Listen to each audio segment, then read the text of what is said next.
We have been making tutorial videos about proper cold mailing just about forever now. So today, let's discuss what you shouldn't do. Here are 5 common mistakes that might be holding you back in your cold outreach efforts. Mistakes that, from our experience, often contribute to poor results of your campaigns. Ready to fix them once and for all? Here we go. So, first tip refers to your email copy. Your opening email must be focused on your prospect. Not you, not your accomplishments or your advantages. Not yet. This is your first email to someone. They don't know you, so they don't care yet. So make them care. Grab their attention. A common mistake here is the ratio of talking about yourself versus talking about your prospect. Some say you should stick to the 2-to-1 rule. So 2 mentions about your prospect and 1 about yourself. But you can stretch that and focus mostly on your prospect. If you overwhelm your email with "I've done this and that, I'm an expert, I know how to do this, I've been on the market," your prospect might quickly feel that you simply brag without any actual offer for them. So they will throw away your email. Don't waste that initial opportunity, that quick moment of your prospect's attention. Make it about them. What can you do to save them time or reduce their stress? Show what's new for your prospect and how your offer stands out. Show what problems you can help solve right now. Show what's in it for them. If you create a clear value for the prospect, they will respond. And keep it short. We recommend around 30 to 100 words for your first email. Again, attention span does not last for too long, and you need to fit in that window of opportunity. So keep it short and precise. Do not send just for the quantity or to meet your daily volume target. Monitor your data and analyze the performance. Act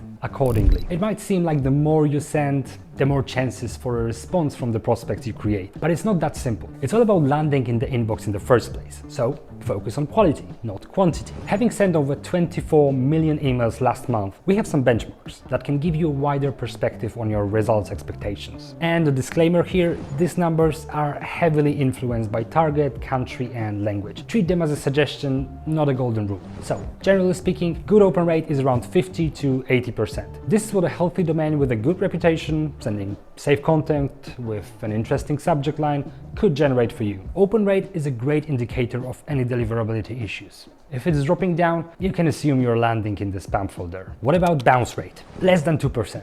We used to say that around 5% of bounce rate calls for some action. But ideal bounce rate should be somewhat lower than that. You can't avoid every bounce, but you should do everything to keep that number as low as possible. Finally, what's the best case scenario for your reply rate? I'd say 3 to 5% per email sent and around 10% reply rate for your campaign in general. That can sound like a lot, but it is doable if you take proper care of your deliverability, target list, and email copy. So once again, quality, not quantity. In the long run, it simply pays off. Quality requires good reputation. And good reputation requires proper warm-up process. I've said it a million times and I'm going to say it again. Do not skip the warm-up. I know there are deadlines, I know your clients might be in rush, but as I said before, quality over quantity in outreach simply pays off in the long run. There is no doubt about that. And the numbers prove that. So take your time and do your warm-up. For a new domain, ideally it should last around 90 days, so let's say up to 3 months. Once your domain is warm, every new mailbox you create later on requires around a month of warm-up, so up to 30 days. This is also something I say quite often.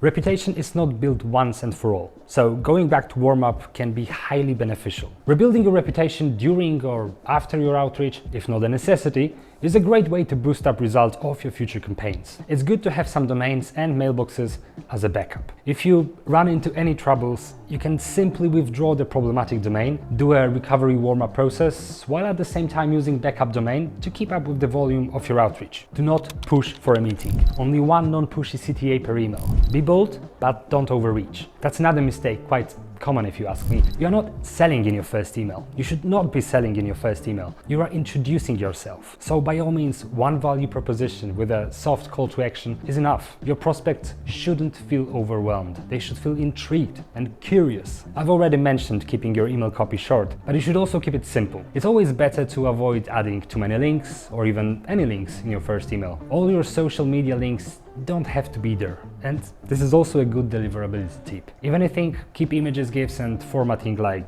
bolding for your follow-ups. The simpler our opening email was, the better results we have seen in our campaigns. Final tip, do not rely on AI. Don't get me wrong, it can be fantastically helpful. But if you want to fully rely on it in your outreach, well, I just don't think it's there yet. AI can never personalize your email as well as you can. AI-powered tools are quite spectacular pieces of software, but they are still pieces of software. It's always better to double check the recommendations that AI has put in your email copy. So, how should you approach personalization? Let me show you my flow. For example, from my perspective, phrase "I love the work you do at company X" is a bit overused at this point. So you might want to go for something better, more unique. Instead, think, what would I point out doing manual research? Then you can do manual research for a specific number of accounts. Write down what you learned, what you noticed, have a brainstorming session, what types of data would show my prospect that I did my research, and then find that data using tools like Clay, Epify, or Zenrose. Once you have that data,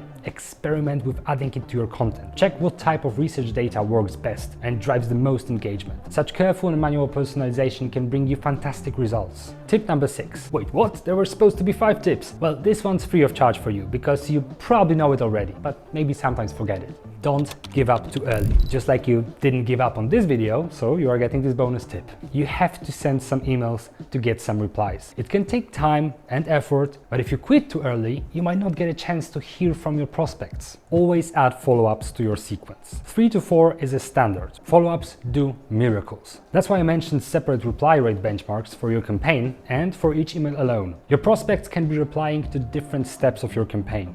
Give them a chance to do that. Add some follow-ups. Finally, consider incorporating other communication platforms like LinkedIn into your outreach cadence. This can enhance your strategy without overwhelming recipients with emails. The more diversified it is, the better results it can bring. So don't hesitate to experiment with your campaign design. So these were our 5 tips for the most common mistakes made by cold email senders. Well, 6 tips. Or maybe there should be more. What should we add to that list? Do you know any other common mistakes in the cold mailing world? Maybe you made some of them yourself as a beginner sender. No shame in that. Feel free to share in the comments below, and let's all learn together from our common experiences. Now go back to your campaigns, check what could be improved, and improve it. More helpful insights are waiting for you once you hit that subscribe button. Cheers!